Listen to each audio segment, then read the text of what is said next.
Daddy. Yeah. Okay.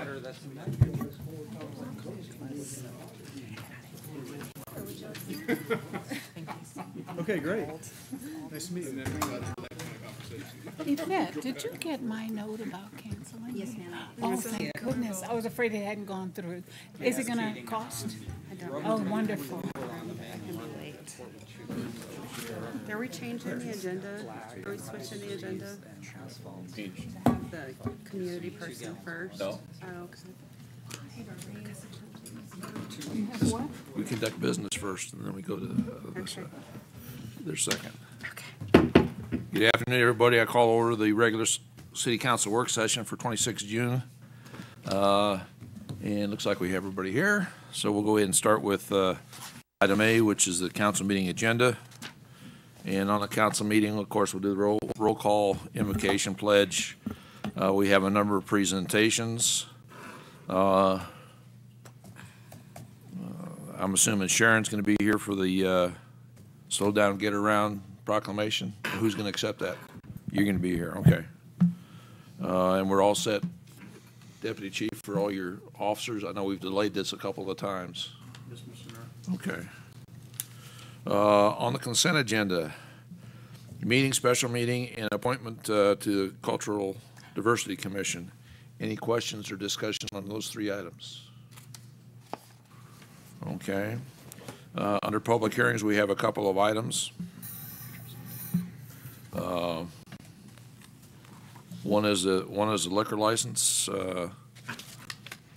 Ms. Adams, would you Mayor give us a Mueller, rundown members on that? of council, this is a pretty standard procedure transfer of a bar beer and wine liquor license to the Hampton Inn over on the corner of Highway 92 and Snyder Boulevard. Their application states that they designated the entire facility as their service area, so this will be for their in-room and whether they have a bar down in the lobby. The notice of the public hearing was posted the required 20 days. No comments have been received from the public, pro or con. The police department has done their background and have no objections, and so if you approve the resolution on Thursday, the application will be sent back to the state for final action. Any questions for Ms. Adams? The only question I've got is, we did change our procedures to eliminate a number of these type of licenses or review this type of permission. Are these the ones that are available or ones that are coming up before us? Are they just the ones that we are still required? Or Mayor Mueller, yes. Anything other than your special events or your extension of premises or a simple agent change requires a posting and a public hearing. So those have to come to you, yes. Got it. All right. Any other questions? Item 4 is the Community Development Block Grant Program. Matt, if you would, sir.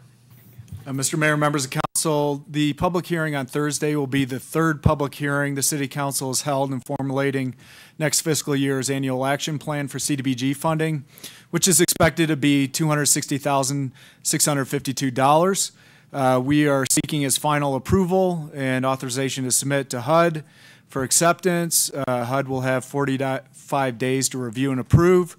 No public comments have been received during the 30-day public comment period, which was advertised in the Sierra Vista Herald as well as on the city's website. The projects include a drainage study for the Sulgar neighborhood, estimated cost $70,000.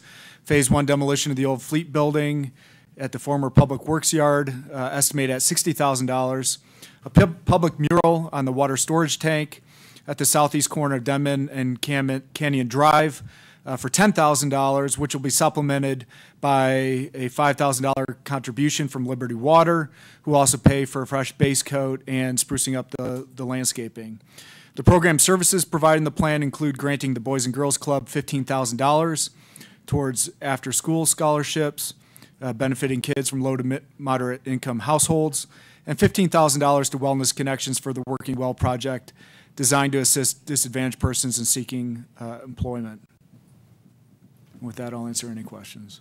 Questions? Okay. Then we'll move on to item number 5. Thanks, Matt. You're welcome. Move on to item number 5, which is the approval of the class comp study. And there's Barbara. Okay, Miss Fleming. Mayor and Council, so before you today is the resolution that will be necessary to go with the budget for the annual class and compensation. This is the one that we discussed a couple of weeks ago. There is a 2% salary increase that has been included in it per our discussion. And our budget appropriation for this is $32,698,684 for the year, and that is citywide. And I'll be happy to answer any additional questions that you have. Questions or discussion? Yes, sir. The discussion that we had a few weeks ago regarding the staggering of the pay increases, is this also going to put in place some of the solutions to fix some of that, some of the concerns? So this is ending the third year. This is the end of the year right now. And so we are going to be looking at those solutions for the year after July 1. Okay. As we discussed. That way we end. So we did the first year, the second year, the third year. So everyone has been handled the same way throughout that 3-year process. So my understanding is And the so- discussion was going to be for the following year Correct. to get it correct. So come July. Yes, because these are paid technically in arrears. In other words, they're paid after the tenured year. So we'll start the discussions in July to get implemented after the 4th year, which would be one more year from now. Correct. Okay. Yeah, is that how we agreed on the discussion a few weeks ago? Was If I to recall, but I'll always In try the- to grab a little okay. bit more. That was it. okay. Anybody else? Thank you. Thank you, Barbara. Thank you. We'll go on to item number 6, which is the tentative budget.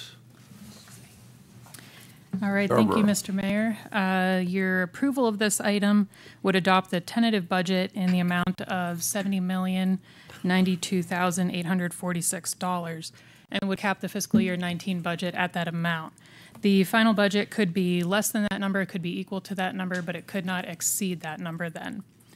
The changes from the tentative budget book provided to you before Memorial Day are as covered a couple weeks ago, but again, those changes are the state shared revenue numbers came in slightly above what they were projected at $42,000. And so that money was placed in the community development budget to carry over some of the West End redevelopment projects. The airport fund, we reduced $50,000 from the removing dirt project and placed $50,000 in there for a new airport sign.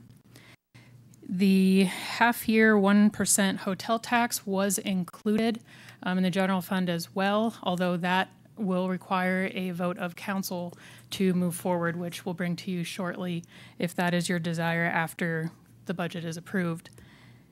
The refuse fund also has a $325,000 increase in charges for service, which reflects the increase in the refuse fees, and the carryover was then subsequently reduced by the same amount. The budget will then be out for public comment for 30 days, and your final budget vote would then take place on July 26th, with the property tax vote following on August 9th. And we'd be happy to answer any further questions. Questions for Ms. Yarborough or further discussion? Yes, sir. Yeah, I've got a couple questions. The additional $42,000 that will projected to be earmarked to go to the West End Partnership Program, that's in addition to the normally budgeted 50? Yes. Okay. How much of that 50,000 has been used up, or say from last year to this year? Was there any carryover from last year to this year? Yes, that's what this money would go towards, carrying over a couple of projects that are in the works, in addition to $50,000 budgeted for next year for new projects. Okay. I was just going to say, under the program, the applicant has 6 months to complete the project. And so for the application that was approved in this fiscal year, the money is not going to be technically paid out until after July 1, based on the status of the project. So No, I guess my question, Matt, is are there currently projects that have been scoped out that are scheduled to receive 100% of the 50,000 plus the 42,000 that would be budgeted for this year, so the 92,000?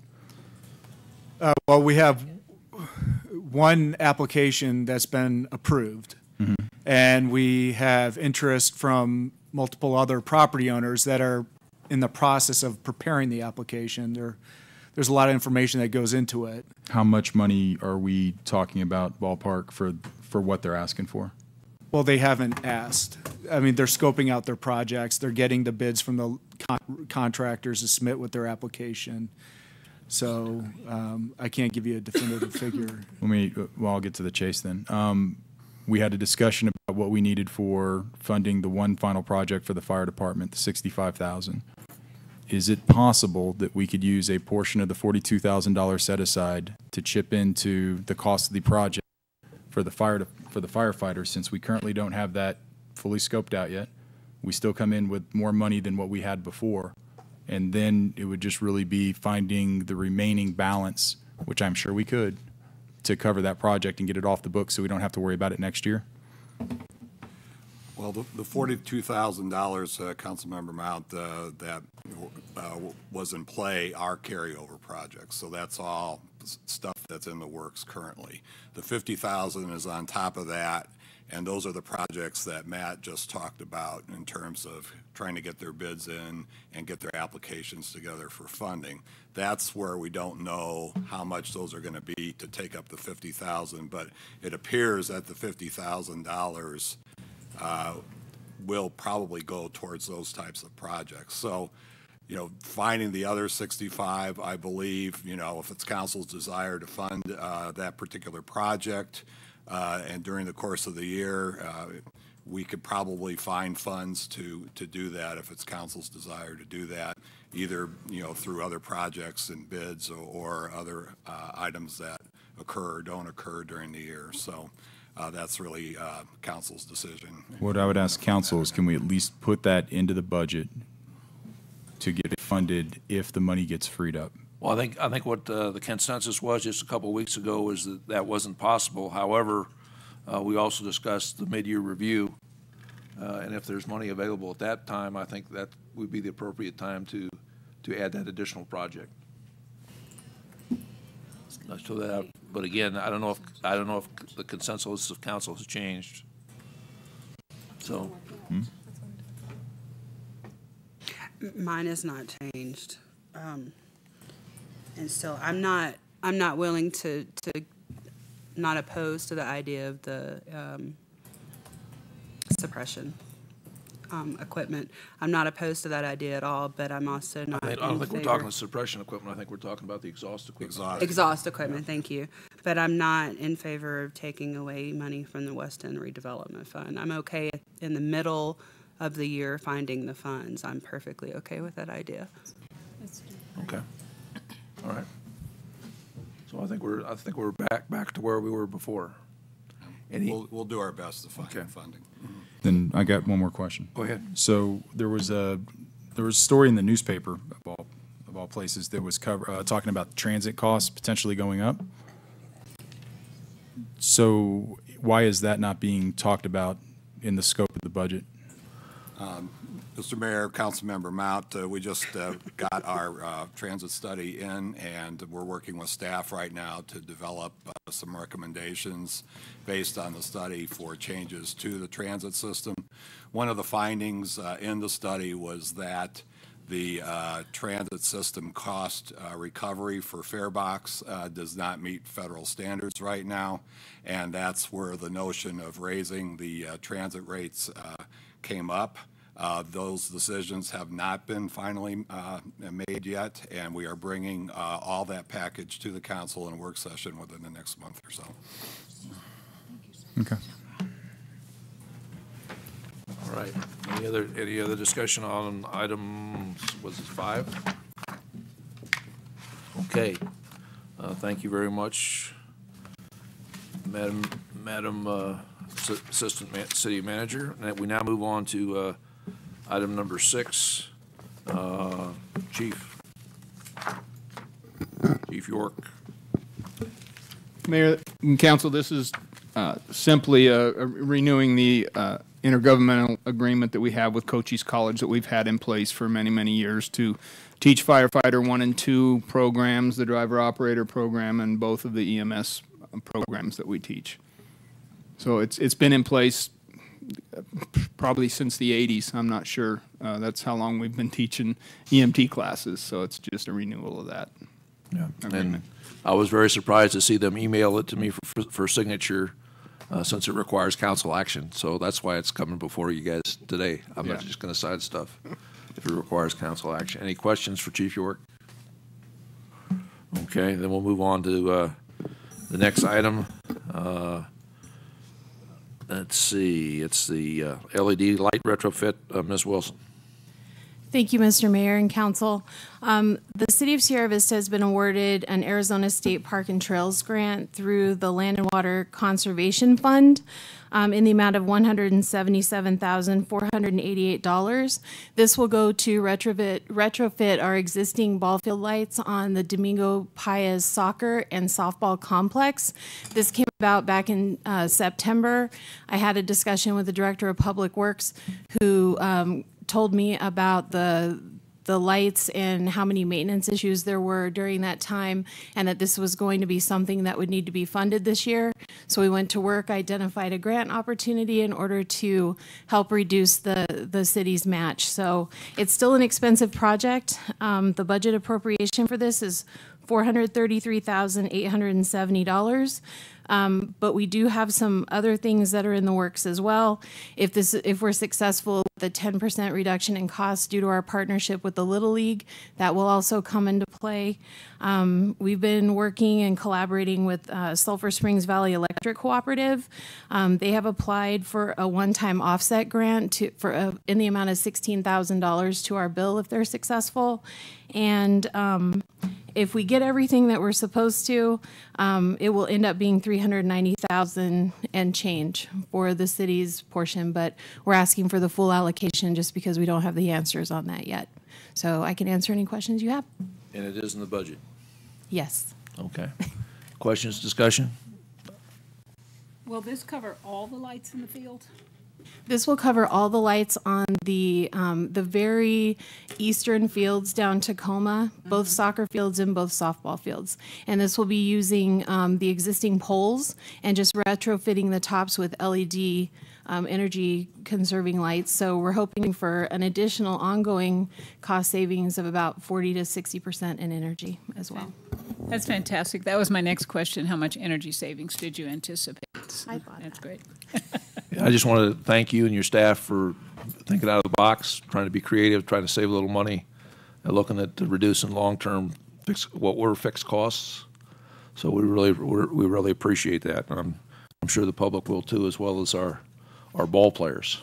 Thank you, Mr. Mayor. Okay. Any other comments or questions? All right. Thank you very much.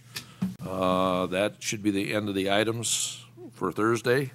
So next we'll go on to item B. We have a presentation today from the Southeast Arizona Community Action Program, and would you care to introduce them? I'd be very happy to. Joining us today is Librado Ramirez and his spouse and co-worker, Yvette Ramirez.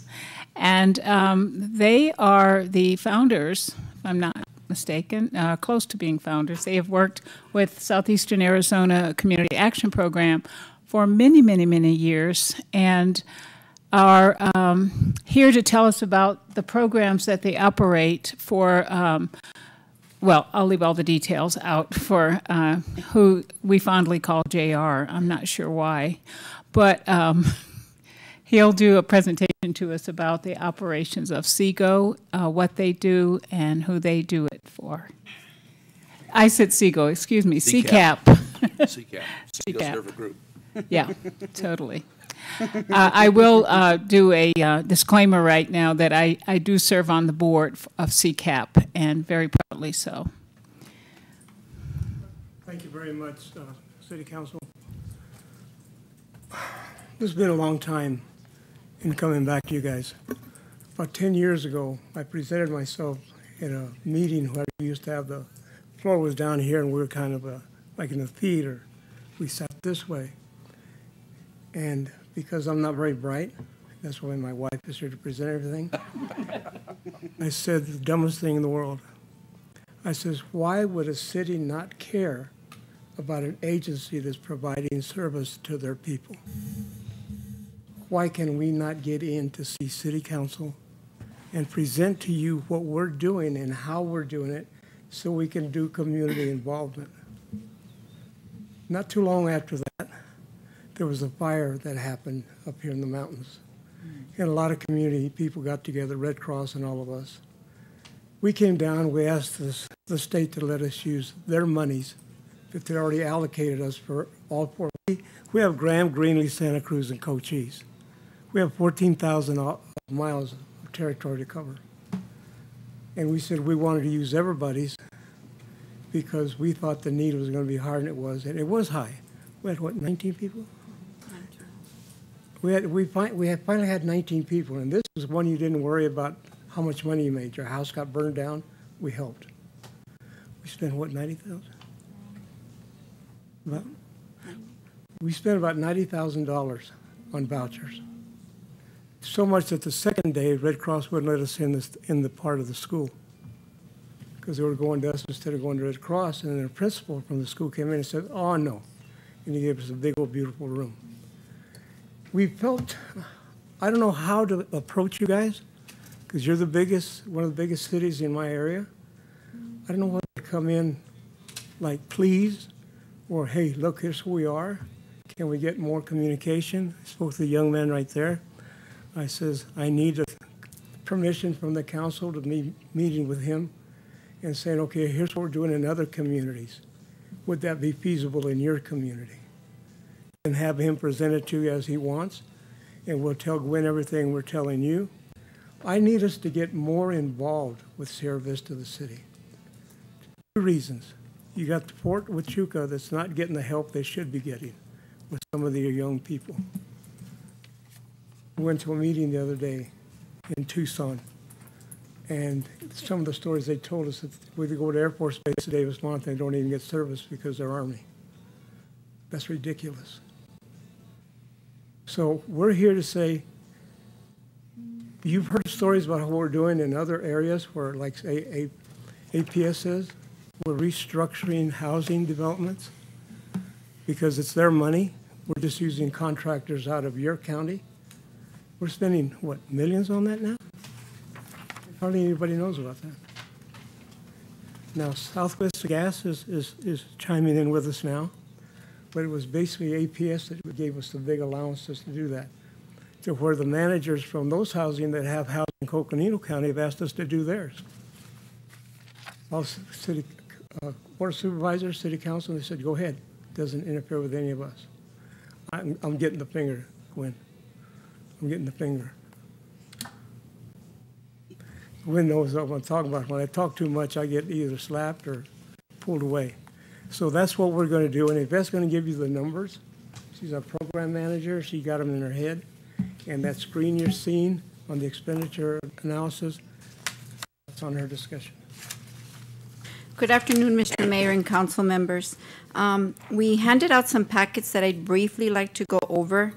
If you look at your first packet, you're going to see our agency brochure.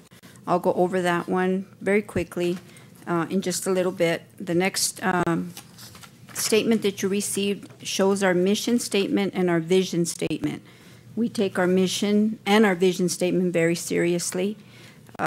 Whenever we go out for funding, this is what we focus on helping low-income families that are in poverty.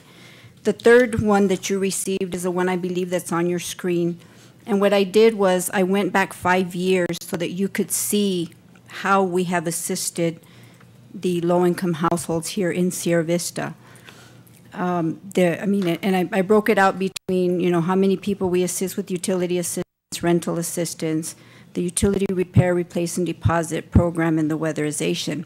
But what I think is really, really important is at the bottom of the page that identifies exactly how many households we have assisted versus the number of households that are in poverty here in Sierra Vista, so that you could see that we only impact, for example, in fiscal year 14, we impacted 19.2 22% of the households that are in poverty here in Sierra Vista.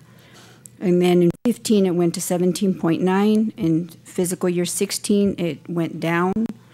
And then it went even further in 17. And then in 18, these numbers are just through May 31st because we still haven't added in our end of year, which is June 30th.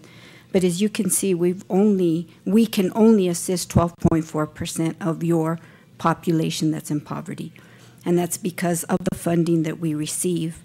We, as a private nonprofit social service agency, we get funded for 4 counties, Graham, Greenlee, Santa Cruz, and Cochise. And of the total funding that we get for our agency, we have to break it up by population. So Cochise County gets 35% of our funding. But Cochise County is not just Sierra Vista. We have to give Douglas, we have to give Wilcox, we have to give Benson. So when it comes down to the nitty-gritty, we really don't have a lot that we can help families with. Yes, sir. Yeah, what do you attribute? I'm looking at your numbers here from fiscal year 14 to fiscal year 18. There's almost a doubling of the number of houses in Sierra Vista that are defined as poverty. What is, from your expert judgment, what's causing that? Unemployment. Okay. Unemployment. We have seen an increase in homelessness, lots of homelessness. If it's due to lack of income, I know that what has happened in the last 5 years also is the public assistance, the cash assistance that families get through DES. Families used to be able to get cash assistance based on the number of children that they had in the household, in addition to they didn't have to work. In these last 5 years, they have forced families now, if you want cash assistance, you need to do training, you need to go get a job. If you don't comply, you're going to lose your cash assistance. So a lot of families, the adults do not go comply, so they lose that cash assistance. They become homeless. They start coming to us for assistance. That is a big one that we have seen because we deal with the families that get the cash assistance and the food stamps through DES. Thank you. So I think this will show you that you have a lot of families still in poverty that we cannot address. We try as much as we can. I will tell you, though, that between Sierra Vista and Douglas, they use 80% of the funding that we get. Because even though we have to allocate the 35% for Cochise, the 30% for Santa Cruz, the 25% for Graham, and the 10% for Greenlee, if we see that we're not spending in one county and the need is in another county, we do have that option to transfer the funds over, which we do. So we always go over the 35% for Cochise County. Yes, ma'am. Is CCAP the only agency that does weatherization and utility repair, replace, and deposit? Yes, ma'am. We are the only ones in the 4 counties that do those programs. In the 4 counties in Sierra Vista, yes.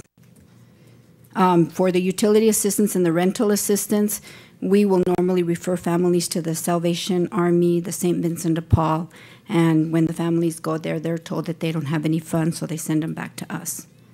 For those that you can't fund in the first place. Exactly. So, Explain why you can't help them. okay. If you look at your brochure, I'd like to very quickly just go over some of the services that we provide. For all of these, on your left-hand side, the first 3, a family can only get assistance once every 365 days. So sometimes it's crucial if somebody comes in the summertime to get help with their electric bill, and then they need it again in the winter for their gas. We cannot help them in the winter if we've already helped them in the summer. So sometimes it's a toss-up. For the utility repair replace program, that one we can repair appliances, refrigerators, stoves, hot water heaters, washers, dryers, air conditioners, furnaces, anything like that, and these are at no cost to the client. On the eviction prevention, that is a huge one. We get money to provide rental assistance or eviction prevention to families who have children. They must have a child under the age of 18. We get many, many single households that come in asking for assistance, and we have to tell them that we cannot help them, that there are no funds. And if we refer them to the Salvation Army or the St. Vincent de Paul, they don't have funds either. On the weatherization, that one changed. Now, once you get weatherization, you can never get weatherization again. So that has been really, really hard because we don't get a lot of money for weatherization. So when somebody comes in to apply and we've reached the 5,000 or 6,000 or 7,000 limit, but we weren't able to address all of their needs, we're done. We cannot. 16-year change. It changed from 5 years to every 16 years. So, and it makes it difficult for families who we got to this point, we had to stop. They can never come back to get assistance again under that program. Now, these are not our rules. These are federal guidelines. Yes, these are all federal and state guidelines. On the money management class, I did provide you guys with just some examples. All of our case managers are certified to do budgeting classes. We do budgeting classes for Head Start, for church groups. Anybody who comes and asks us to do a budgeting class, it is free. We would be more than glad to do budgeting. We do budgeting with all of our clients. They do have to go through that now, so we do a little bit of money management with them. Income tax preparation, we are a VITA site. We do not use volunteers. We have been doing income tax preparation for the last 13 years, and it is our staff that does the income tax preparation. On the health insurance marketplace, our case managers are certified to do SNAP applications, which is a food stamp, in addition to the health market for anybody who wants to apply for health insurance or access. So we also provide that service. There's many families who do not like going in to the DES office, so while they're applying for utility assistance with us, they go ahead and apply for the other programs. And under case management, we provide case management to help any families with anything that we may not be able to help them with. If we don't get the funding for a particular item that they may need, we know and we can refer. And a perfect example is a family from Tombstone whose the spouse was diagnosed with cancer. And he decided that he just wasn't going to go get the treatments because he couldn't afford it, because he didn't have the gas to get to the treatments here in Sierra Vista. They came to us. We got them through the American Cancer Association, all of the other groups in Tucson. They gave them shelter. They gave him treatments. They paid for their gas. So we do have resources that we can help families with. We know how to get help to them. We also provided you with the little brochures on the SNAPs that we do for the food stamps. And last but not least is this little red one that says Arizona Self-Help. This is really a fantastic tool. This is something you go on the internet. Anybody can do this. And it'll bring up what is it that you need. And you type it in there, and it'll take you through a series of questions, and then it'll direct you to where you need to go, who you need to go to, and this is anywhere statewide. So if you have a family member, a lot of times we get phone calls from somebody in Kingman that says, my parents are in Phoenix, how can they get help? We refer them to this website, and they can get the help. We get phone calls from Florida, Chicago, anywhere. So this is a very helpful tool. Anything we might have left out for your interest? I just want to ask a couple of questions, if I may. First, I want to thank you for being here and doing what you're doing to help folks, because it's obviously important. You mentioned a number of folks, obviously, that are partners with DES, Catholic Community Services, Salvation Army, et cetera.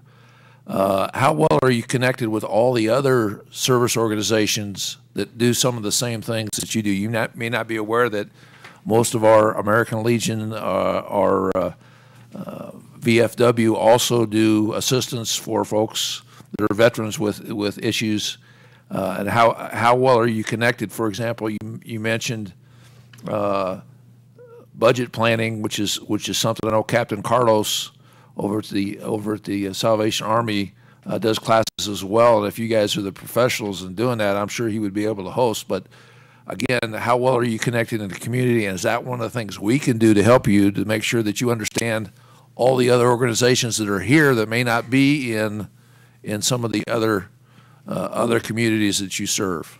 We have a resource guide that is developed by the staff that runs Southern Cochise County and Northern Cochise County, and they would know more of, because they're the ones that deal directly. I know the Salvation Army, I know the St. Vincent de Paul, because everybody knows those. Yeah. But they do use those resource guides, and we do refer. But anything that you guys can do to connect us. Well, and that's I think that would be a benefit today, is if we could figure out exactly who you needed to talk to and who's in the community. United Way even has organizations, but there are folks that I think you could probably talk to where you would either have resources they could use or they would have resources that you could use. Absolutely. And we need to enhance that partnership. Matt? May I make the suggestion that a good way for them to plug in to the nonprofit communities through the continuum of care meetings, and I can certainly provide you with the information on how to get involved. Susan Richards said that? It's for Cochise County. There's a continuum of care where nonprofit providers meet. It used to be on a monthly basis, and now it's every other month to talk about what everybody's doing within the realm of housing assistance and meeting the needs of the low to moderate income community. We used to belong to the continuum of care because we used to get funding from the Department of Housing, the rapid rehousing. And when they took that funding away from us 2 years ago, then we stopped participating in not the one in Cochise County, but at the statewide one. But I think that's a great idea that we do need to get involved back into the continuum of care. Yeah, One of the things, if you don't mind me interrupting here, is every guideline we have is federally funded guideline. Like they say, how do you determine who's eligible? Because they send us a poverty guideline, and you guys, I'm sure, are aware of that. So when people come out of there swearing and cussing, calling us the worst people they've ever done, we obviously couldn't help them. They also give us a line of documents that have to be presented to us to prove what they're saying. And it's as simple sometimes as a birth certificate. You take somebody 80 years old and ask them for their birth certificate, what do you think they're going to tell you? They don't have it. They don't know where it's at. Oh, when we moved, this happened. And these kind of things people blame, oh, you didn't want to help them because they're not. We get racism more than anybody else does. All we want to help is our people.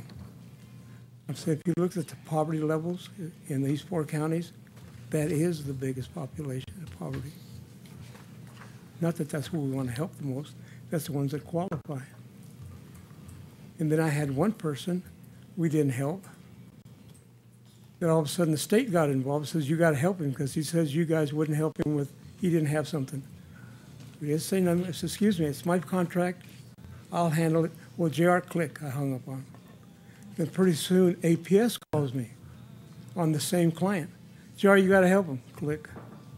Excuse me, what happens if I don't follow guidelines? You lose your money just like us. Well, yeah, believe me, we know that. Gwen? Yeah, I did have a question. I remember years ago, I believe you mentioned that you had folks who would go from agency to agency to get support. And you guys, all the agencies came up with a plan that kept that from happening. Is that still functioning, and is that an issue that you see in our community here in Sierra Vista? Because nobody else in our area gets the funding that we receive, to us, it doesn't matter if they went to the Salvation Army and got help, and if we knew and we would be notified if there was another agency getting our federal funding, then yes, we would have to coordinate with them like we do with the rest of the state and say, okay, we need to make sure we track. But I do need to let you know of a pilot program that we have that we believe is very, very important. Yes. It's called the Senior Utility Program. And what that is normally when a senior comes in to apply for utilities, there's a point sheet that we have to do. And when we do that point sheet, the seniors always get very low numbers. And when you get a low number, the maximum amount that you can qualify for is $320. And that's for the whole year. Well, we went to the state and said, we want to do this pilot program. Well, now, if you're 60 years of age older and you qualify for our program, you get $800 towards your utilities. So we're really trying to promote that program. So if you know of any seniors that you believe may qualify for our program, please tell them to come and apply when we're at the Oscaree Run. We send out the schedules, of when we're going to be there. We've had some phenomenal responses. We've gone to a couple of senior apartment complexes here in Sierra Vista. We were bombarded. There was 5 of us, and we went to a senior apartment complex, and we walked in, and there were 75 seniors waiting to be assisted. We were there till 8 o'clock at night. But it was great to see and hear them say, wow, I'm going to go turn on my AC now because I don't turn it on during the day. Or, wow, I'm going to be able to pay my medication now. I'm going to be able to pay my medication now because I don't have to worry about paying on my utilities. I mean, when you see that their monthly utility bill is $11, $12 because they're conserving, and now they can actually have a little bit of cooling in their home or buy food or do whatever they have to because they don't have to worry about their utilities. That's a really good thing. So please promote this senior program. Anything else? Any other questions? We got a statement. At that one place she stopped, they spent $50,000. In one day. One day. Well, I want to tell you, I personally appreciate everything you guys are doing for our four-county area. I think it's great. I think we need to get better connected with the Sierra Vista community. Continuum of Care is a great organization to get in bed with. There are other organizations that probably can, like I said, probably have funds that can help your programs as well as the federal funds. And through partnerships, we can get a lot of things done. Okay. And I want to just share a private comment with you too. Is when the Red Cross first came out for the fire, we had some problems with them too. So don't feel bad. Okay. So thank you very much, and we're looking forward to working with you guys. Thank you. There's a publication coming out called The Pig. It's People's Information Guide that we'll give to you guys too. It shows every city in the state of Arizona and who provides what service to each one. Phone numbers like Pima County, such and such, they do this, they do that.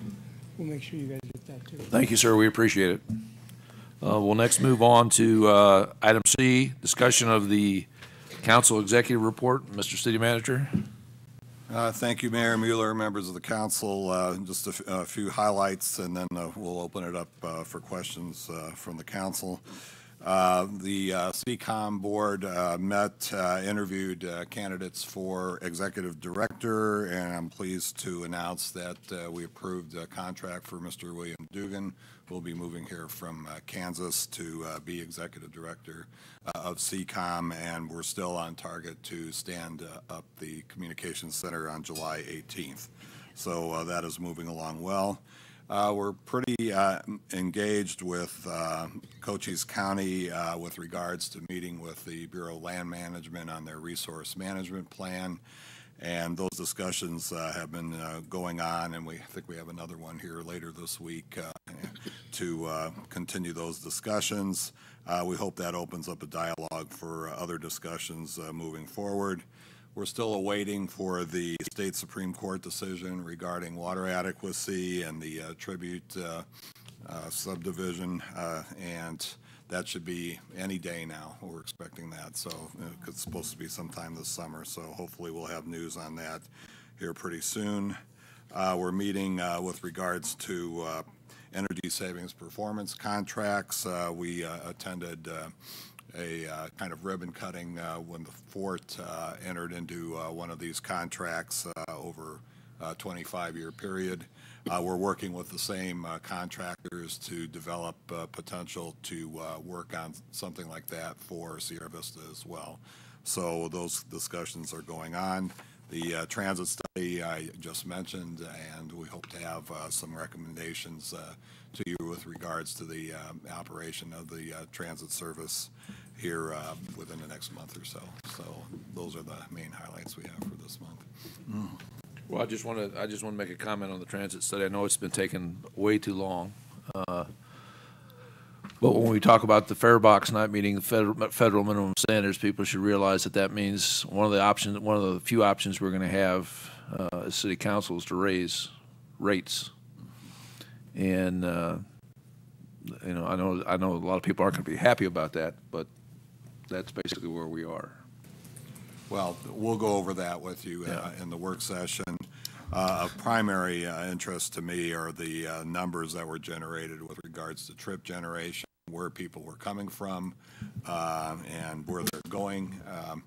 It's not really a big surprise that we're finding most of the trip generation coming from the west side and the north side of the community, and that most in terms of where people are going are also concentrated more on the north side to the east. So I think there's some opportunities there for us to look at making more efficient use of our transit assets and hopefully operating a little bit more efficiently as a result, with the potential to use maybe privatization or nonprofits to assist us in that endeavor.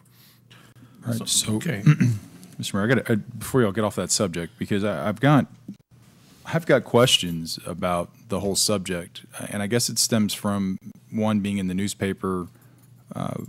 When I read in the newspaper, it talked clearly about a raise increase coming, and then it also put out some other numbers talking about an increase in ridership and things like that. And my question is, there is no data been presented to council in this budget or in the previous executive reports that cite any of that. We have had, according to the budget this year, and this is where metrics are important, 30,000, a decrease of 30,000 total number of passenger trips on the system. At least that's what was given to council. I don't know if that's accurate, but that's what we were provided. And then we did not get any transit update this month in terms of the numbers. We didn't get it last time, but I went back and I reviewed the last 6 months that we had, and 5 of the 6 months were down point to point from where they were before. So I guess my concern is, because we're already getting asked questions because it was out in the newspaper, that we have city employees, you know, talking about policies that we haven't even had a discussion on, and decisions assumingly, seemingly, hypothetically maybe being made with data that I don't have, none of us have, that are aligning. I'm just trying to figure out, maybe to what the mayor said, I mean, is the cake baked on this thing? And if not, what other options do we have besides raising rates? And I don't need that answer now, but I'm just not happy with how this thing is starting off. And I'm not sure that was reported quite the way the meeting went down. I wasn't at the meeting, but that's my understanding. I've definitely had meetings like that, Chuck. So I'm not discounting that, and that might be the case. But I'm simply saying is that we only have the numbers that we have, which are different than what was kind of put out there. And I just want to make sure that we have the right information as people start to come to us of what are we supposed to say. Well, I think you have valid concerns, Craig, because I expressed those with the city manager the morning the article came out. And it was quite clear to me that had the staff member actually said those things, somebody needed to sit down and talk to the staff member. But my understanding from delving into it a little bit is everything was talked about hypothetically, although it wasn't reported in the paper that way, and sometimes we have to deal with that. I think what we need to do is let the public know what the process is going to be, and the process is going to be as it normally is when we establish things. The study's been done. It was preliminarily discussed with the Transportation Advisory Committee, I think. Yes. And that's where this report came from. The policy recommendations will be developed by the staff. They will then come to us for a meeting, and it'll all be held in public, and we'll talk about it. And I hope fares don't have to go up. But obviously there are route changes that may have to be done, and a number of other things in a more comprehensive manner. And again, the goal is we had to supplement transit $400,000 this year, 425, whatever it was. Yeah. And that is a big nut, and it's smaller than it has been in the past. But again, the budget is a whole lot tighter than it has been in the past. Yeah, and the So budget is built based on. We just need to make sure the public understands the process is starting. It's not a done deal. Discussions need to happen. There are some things in my mind when I see the basic information like being below the fare box, that indicates to me that there's probably going to be a fare increase for the bus rides. And again, if we can avoid that, that's great. But again, we'd have to be very creative in readjusting our routes to be able to do that. Mr. Mayor, I believe that the study will be, very enlightening in terms of both fare box and trip generation. We need to actually be the ones to develop the operational changes and recommendations to try and address some of the issues and information that was brought to our attention. Is the study, I'm sorry, Chuck. Oh, go ahead. Is the study going to account for the unique ridership, or is it going to simply talk about ridership totals in We're general? really talking about totals and trip generation, where they're coming from, where they're going. And I do believe that will help us get to better solutions operationally than where we're at right now. This is not directly about ridership, but about the Transit Advisory Committee. Could you let us know if that is an actively functioning committee? Well, they met, so they are functioning. And they're fully staffed, and are number of people that are supposed to be on it are on it. Is that pretty accurate? Membership of the TAC right now. The Transportation Advisory Committee is staffed to communicate transit-related issues to the public and receive input from the public. There's not committee members, so to speak. It's more of a information sharing type group. So it's much less formal than a commission. The meetings are held quarterly, and they are informal and just information sharing. So there's no voting, there's no minutes, there's no formal activities that take place. Is that an open to the public meeting? It's open, it's advertised on the website through the city clerk's office. It's posted on all of our buses and at the transit center. So we do try to get the word out, and the participation in that meeting has been increasing over the last year. Is that right? Okay. Just curious, I had questions from others related to that, so I just wanted to clarify that in public. Okay, thank you.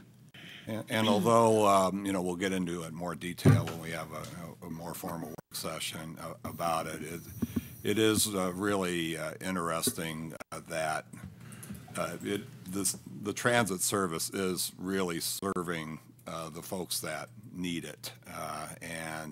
The numbers are clearly showing that, people in the, lower income, areas of town are the ones that are definitely taking more advantage of the service than other parts of town. Well, if I'm not mistaken, Chuck, that's how it is in many communities, especially communities this size. Maybe not in major cities, but in smaller communities, that tends to be the case. Cities too, though. Major cities too, yeah. Okay, I think, we'll talk about it when we have our meeting. Well, I think the numbers will be very enlightening. Okay. Yes, Greg. Yeah, we're still on the report, right?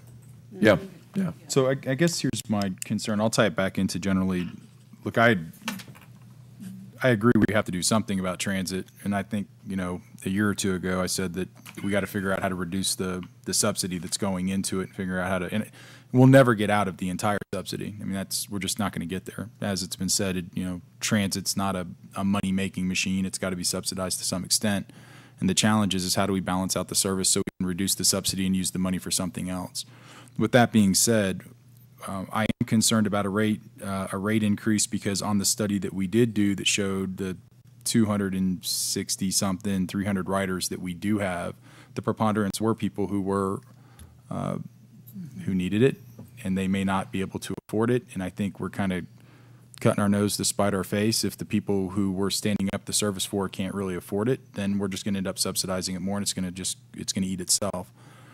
The other thing that I'm concerned about is just as I read more of the local news, I'm happy to see that our economy is starting to kind of shift.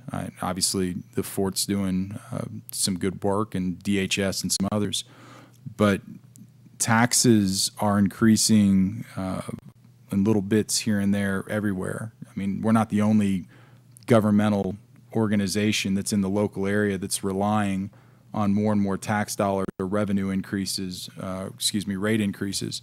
My concern is, has there been any thought is to where our tipping point is for, as of now, the economy is going good for some pretty clear reasons. But what happens if the taxes start to get to the point, or these rate increases or these fees start to get to a point where the discretionary spending is just being chipped away from people, and now it's not getting back into the sales tax where we're making the most of our money, and that's also supposed to help drive the businesses that we're trying to grow with the investments we've done with economic development. Where is that balance, and where is that discussion being had? It's just something that I'm interested in. I know we talk a lot about maintaining services, and we talk a lot about making sure that we have the right amount of revenue coming in to fund them. I'm worried about at this point, when are we going to reach the threshold where people, the windfall that they're seeing from their tax breaks at the federal level are going to be absorbed at the local level? Those are questions that I have. So my question is are there discussions taking place within City Hall that are addressing that tipping point? And not just internally what we control, but what all these other people are turning around and these other government organizations are starting to do as well. Well, I think you're expressing valid concern here, Craig. Thank you. The question really is, what we can do is within City Hall is basically make sure we're minding our own backyard, making sure we're not raising taxes unless there's a real need, or we can look at reducing fees, and we have done that over the number of years.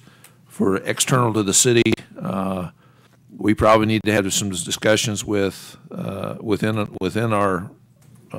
council to see how we can affect state and federal as well as county issues, and making sure that they don't go up. But I think you're right there. At some point, there will be a tipping point where the taxes have creeped up enough, or fees have creeped up enough, where it may have a negative impact on economic growth, and we want to avoid that. And I'm not sure where or what level we need to address that with. Do we have, and I think I know the answer, and I am just kind of brainstorming through this, but do we have like a consolidated list of the taxes, and we can probably kind of make like just center point on the map and just kind of put a big circle around everybody who's affected?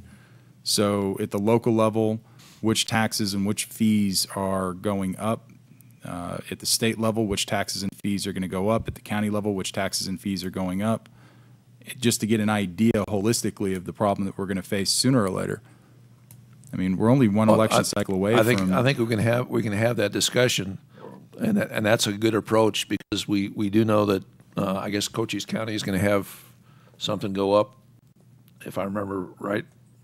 I may be wrong on that one, but I know Cochise College District always seems to go up, and there are others. But again, that's one of the reasons why I think the city's been very prudent in keeping our own property tax as low as it is because everybody else is going up. So that's one of the things we have done. Well, and again, I think it would just help us as a council make maybe more strategic decisions should something come up that other people are going to act, whether we want them to or not. Irrelevant. Anyways, I mean, is that something we can do? I guess I'm trying to have a piece of work session here with that. Is that something we can figure out? We do discuss, and I do have a team that meets every other week. Clearly, we're not looking and aren't anxious to recommend, tax rate increases or that kind of thing. Of course, the refuge thing was a different animal that we were dealing with. So we're not, as a staff looking at tax increases, to support operations. Right now, we are seeing an uptick in local revenue. I don't think we're going to see, uptick necessarily in state shared revenue, although the recent Supreme Court decision on internet sales, may change that landscape, for the state, and hopefully be reflected in state shared revenues coming down to municipalities. So we see that going on. We see the Fort, doing a little more in terms of training. We're also seeing an uptick in people coming into town from out of state. and the local housing market improving quite a bit. We have more commercial plans in than we've seen for a number of years now, and hopefully we'll start seeing new construction and new housing. So things are looking much better than they were. Hopefully those will continue. I just don't think from a revenue standpoint we're going to see that much increase from state shared revenue. And of course, I apologize. I don't think I'm making my point real clear. Here's my point. We are spending as a city government on economic development, is the largest governmental organization in this area, and we've taken it on ourselves to spend close to $3 million in economic development. I know a lot of that's grant money or whatnot, but that's what we've taken on to be responsible for economic development holistically for this general area. We've made partnerships, we've made investments, we've done that work. I'm asking us to think strategically. What external factors are going to push our buttons so that our economic development efforts fail, because everybody right now is going to make a play because the economy is getting slightly better in the area and it's getting a little better in the state, and you got somebody who's pretty pro-business sitting up there in the White House. Those things are going to kind of ratchet up, and we're going to see some windfalls now. What do we need to do to sustain it the moment either that guy in the White House goes away, or the state changes over, or locally the missions dry up, or they start to reduce down back to where they were before? Whatever these causes were, I don't want to repeat the mistakes that we made before, considering the investment that we put back in. The corrective action we took was we took control of our economic development destiny. We took it away from another organization, we took it upon ourselves, and we're spending the money. So what I'm asking right now is, with everything that's in play that's going to affect the people who have money in their pocket right now in our city, do we know what the external problems are that are coming up, and what are we going to do to mitigate them, and is there anything we can do to mitigate it? I get that our finances are sound. I'm not challenging that. I'm worried about the future, Mayor.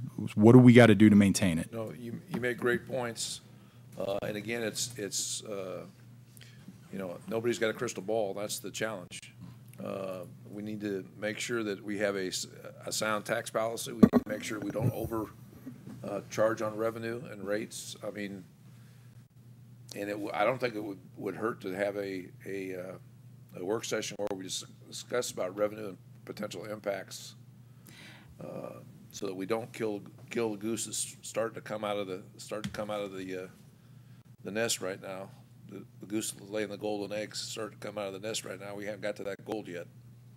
Well, I would be in favor of a work session for that. Yeah, I was just thinking too, along the lines of our strategic planning, that this would be a perfect way to go into strategic planning, and that we should all, if we have those sort of future-oriented and not only financial understanding, have an understanding of the finances involved in moving forward, but also a clear picture of what we all see as the future for Sierra Vista. And I understand we'll never know, but we all will have some vision of what we want the city to be, beyond just wording, but technically what we want the city to be in the next 5, 10, 15 years. And we should start developing our strategic plan along those lines. I know we have the 2030 plan, but we should fit realistically. And again, that this obviously needs to be part of the strategic planning process, which we probably need to look at in a different way than we have in the past, so that we have plenty of time to go over. And if this is a conversation that might take 2 or 3 meetings, we should have plenty of time to do that, starting in early January.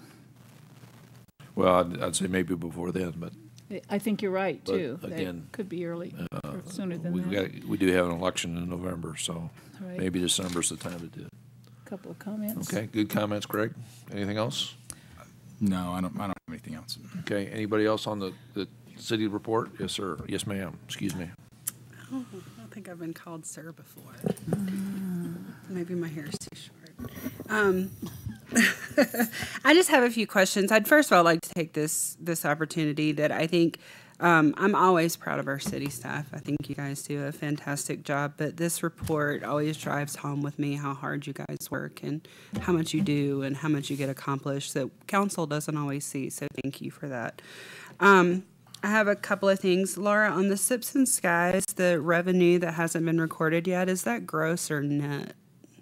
It's gross. Okay. Those are just from the Eventbrite sales. Everything that came in May through the event was already collected and reported. We were just waiting on the check to come in from Eventbrite. Okay. And that was the And I amount. don't know if I've seen the numbers. If I have, I apologize. But how did we do on that as far as net?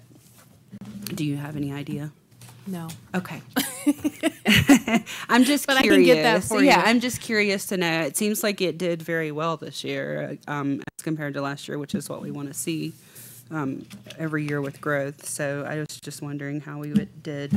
Ms. Gray, if I yes. might say, just so it takes about a month for all of the invoices to come in. So Leisure is probably still getting all of their invoices in from the event. So it's going to be another couple of months for them to get all of those numbers and get a full picture together of revenue. And I don't need exact numbers, just an idea. The other is and I'm just going to stick with my departments with each of my questions so you're not getting bombarded, Laura. On the early literacy, I see a lot, attendance is up on a lot of stuff, but that one's down. Any idea why or what that means? Or We don't. It's hit and miss. We have a transient community. It could be a variety of things. Sometimes they're up and sometimes they're down. I don't have a good answer for you there. It's just those were the numbers this time. One of the things if I may just speak on the early literacy, I know we have a lot of families coming out of the post with young kids, and obviously this is the time of transition for those. They're either starting to move or they're moving. One of the things we need to make sure we do is we make sure we're advertising fully on the installation, so the new moms or pops coming in know that those services are available, and that should help your numbers, I would think. We're actually working on a partnership agreement with Fort Huachuca now to share those types of advertisements. So we're getting there. All right. And does that include the early literacy? Is that like the reading time stuff, like Mommy and Me reading time that you have? Or? I'm going to ask Victoria for help on the specific. Again, early I'm not literacy picking on you, program. Laura. You're just departments first. Sorry. It's okay. I apologize. Can you repeat what that was? No problem. On the early literacy, is that including like the reading time, the group reading times that we have for toddlers? The Those would Mommy be and all Me story type- times. Yeah. Story times. Thank you. That's the word I was looking for. And I'll say too so children's librarians tend to develop a following, and a new children's librarian was hired this spring. And so you would have seen a drop off when we had interim staff filling in for story times, and so parents lose their favorite children's librarian, and so now that we have a new one, you'll see more people start to come back. Got to rebuild the clientele. Yeah. Okay. Makes perfect sense. Okay. Matt, you're next. On the cell tower antenna swaps, that's literally all those are on those reports, right? They're just swapping them out. That is correct. They're not new ones. That is correct. Okay, good. And then have you gotten another neighborhood enforcement officer to start proactive inspection yet, or? Well, it's being advertised, and we made the decision because of the uptick in permit inspections to create a hybrid position. So it's going to be a building inspector / code enforcement officer. Oh, That's great. what's out on the street right now. Okay. Chief York, you're next. I love the smile shotgun. These are all easy questions. Do we have a fire restriction or a burn restriction in Sierra Vista for this fire season? I know a lot of people are doing that, but have we as a city done that? I'm sorry, repeat. I'm sorry. I have a mint in my mouth that I shouldn't have put in there right before I spoke. He's talking about fire restrictions, and do we have Burn restrictions. Burn restrictions. Yes, we do. Yeah. Okay. As soon as the state came out with the burn restriction, we did the same thing. Okay. I also want to mention I did ride along with the fire this weekend, which I've done with the police before, but not the fire. And once again, the amount of respect and dignity they show every single call is super impressive, because I don't think I could have done it on some of those calls that they were able to do. So it was highly impressive. So good job on them. And I would like to say I heard about that, and they enjoyed having you there. And, it was and really, fun. I mean, if anybody else would like to do the same thing, they really enjoyed it, and I think they like having the opportunity to speak with a council member. Absolutely. And just to put it out there, when I went, I cooked them for them. So the bar is set very high. I cooked jambalaya. So good job. If y'all can beat that. Try, Rachel. My last. Cook jambalaya for us. If you ask me to, I will. So wrong. And didn't even You have to invite be us. super nice to me all the time. That's why. And then my last thing is, I don't know if I'm looking at it wrong, and I noticed it when I was looking at this, and I apologize, my questions are all over the place. My personal thing is not working, so I'm having to use Jill's. On the finance chart for the revenues, it looks like it's cut off on the last page. Am I just looking at that incorrectly? Cut off. It is cut off. So can we get a copy? Yes, of course. Thank you. That's all I have. Anybody else on the report? Yes, ma'am. I just have a quick question, and this is on page 4, and I think this is for Matt. I'm looking at the Fry annexation, and I just want to make sure that I'm reading this graph correctly. Where it says signatures required, then it says signatures received, then it says opposed. Are the signatures received the ones that are in favor, or are they also including the ones that are opposed? The signatures received are signatures on the petition for annexation, so they're pro. So they're pro. Okay, so then those are separate signatures over on the opposed side. The opposed would be no signature. They did not sign the petition, and we made contact, and they verbally or got it. in writing expressed opposition. Okay. So we can take them off the potential signatures that we need to get over the 50% threshold. It was interesting, some of the reasons people did object it to annexation, and whether they were based on fact or not. So. And those are not unsimilar to the last time we went into the Fry area. Some of the comments. Christine, can I just interject right here, because I'm glad you asked that. On the signatures as well, when you talk about how many, because that's not pre-annexation signatures, that's actual signatures. Signatures on pre-annexation agreements? Yes, that's what I'm looking for, is am I looking at something not? Yes, either through a pre-annexation agreement or a signature on the petition. So those are the petitions we have through either of those means that support annexation. Okay, let me just make sure I'm shown on the map in green. Okay, that was my question. Right. So that's what I'm asking. I think I'm missing a step somewhere. So the pre-annexation or petition is the same as the signatures. That's just part of the process, right? That's correct. That's what I was missing. For some reason, I was thinking those were separate. Okay, thank you. Did Christine have any? Christine, are you done? I'm finished. Thank you. Go ahead. Thank you, Mr. Mayor. How does it look, Matt, to you with where we are in this whole process? Does it have a positive look, or? Well, last fall, I indicated that we may be calling upon the council to assist us in some of the outreach, and we're approaching that time of year. So if you're available and interested, we'd love to have you go door to door with us, and just let us know, and we'll schedule a time, and we'll make that happen. We can do this from now until September. Right, and a challenge is in the pie chart on the map, the gray, the non-local owners. We're using, Instant Checkmate, which is a people finding service on the web to try to track down contact information. Since some of these we don't have utility billing contact information for. So it's a challenge trying to reach those individuals. So we're spending a lot of staff resources going through the public records trying to find a way to communicate with these individuals. Wow. Their tax bills, are they not getting tax bills from the county? We have an address, but not a phone number, or they're non-local, so we can't go knock on I their get door. it. I mean, I completely get that, yeah. Go ahead. I wanted to make a comment to Laura and thank her for the work she's done on the sports fields. But even more than that, for the invitation we received for the tournament that's coming up. I was out of town, but I appreciated getting the invitation. And I know they're advertised, but if it's at all possible that we could be kept kind of current on those kinds of things, it'd be nice to be able to show up sometime. You want me to send you the brackets for all the tournaments? What's a bracket?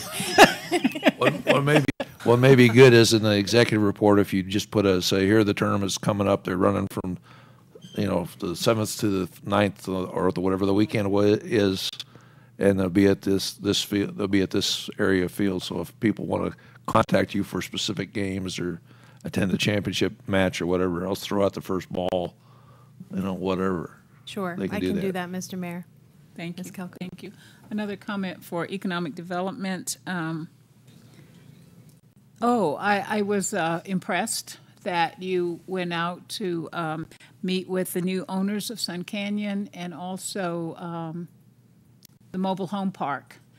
And I want to say, and so I think that's a really good idea. I think we're in a small enough town still that that's a very nice thing. I think people appreciate hearing from the city that way. So thank you.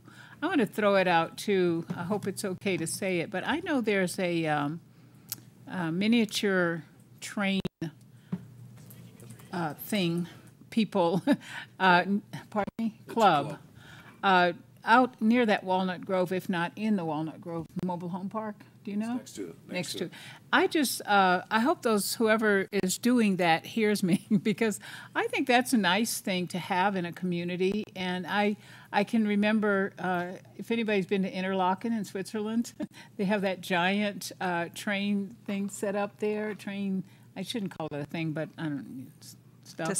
Display, presentation. But those are great things for a community to have. I think a lot of people like the idea of trains, and if that club, is open to advertising who they are and what they do, that would be a really nice additional item for people to see in a community. I don't know how it operates or anything. I've been by there, but never in it. So just throwing that out there. You're welcome. And Chuck, do you talk about who wins certain bids? The one I just happened to see it in the report on the animal control surgical expansion, whatever that is. Yeah. I don't want details. Thank you very much. No, I'll report on it Thursday at the okay. meeting. Yes. Okay. I just thought it'd be interesting to know how that. And one more item: the Environmental Affairs Commission has a Environmental Merit Award that the deadline on that merit award has been extended to August 1st, and all the information about it is on the city website, and applications are on the website.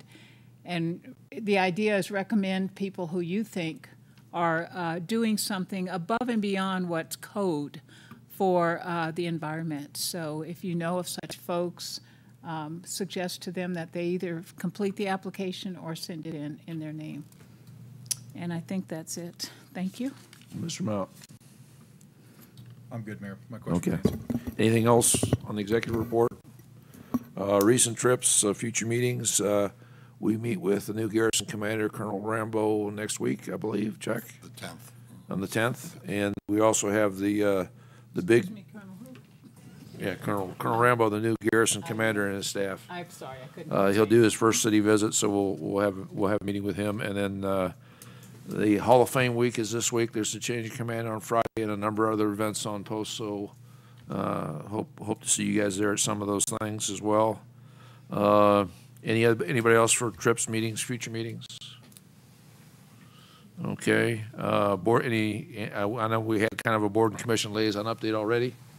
Any other ones? Sorry. Yeah, any others? Sir? And we had, we're waiting for the one form, but we had the airport commission was canceled this last month for some reason. Still don't know what that, exactly why, but I guess the question I have is, hey Chuck, what's the protocol for how we go about distributing the information for when there is a last minute cancellation of a commission meeting? When there's a last minute cancellation? Yeah, so, yeah, it was like, I think the same day it was canceled or something like that. Just for my own education. In terms of, getting it out, like, to the press, or in terms of what To the clerk's principals, office to the does? principals who have to show up at a location and the meeting's been canceled. I always get an email. Usually, the department liaison will send out, emails to the council liaisons and let everybody know that there's not a meeting, but you say you went to the meeting and it was canceled. So I was on my way, and it was, I looked on the site just to pull down the thing, and it was shown canceled on the website. But you didn't. While you were driving? Yeah, you didn't get Whatever. Busted. I didn't say that. Don't put words in my mouth. Busted. So that's usually what should happen, or the department will let you know, or go through the clerk's office to let you know. So that must have been a pretty last minute deal. Well, I mean, I guess the question I have is, and I won't worry about me per se, but I was worried about is there the same kind of protocol for, is a canceled meeting just happen? Does it just get canceled? Is it the same kind of notification at start a meeting? Does there have to be a time limit? Is it? Usually You it's a can, quorum and issue. Jill can answer this, but it basically can be canceled at any time. And obviously, I don't think there's a requirement under state law that it has to be canceled within 24 hours in advance or anything like that.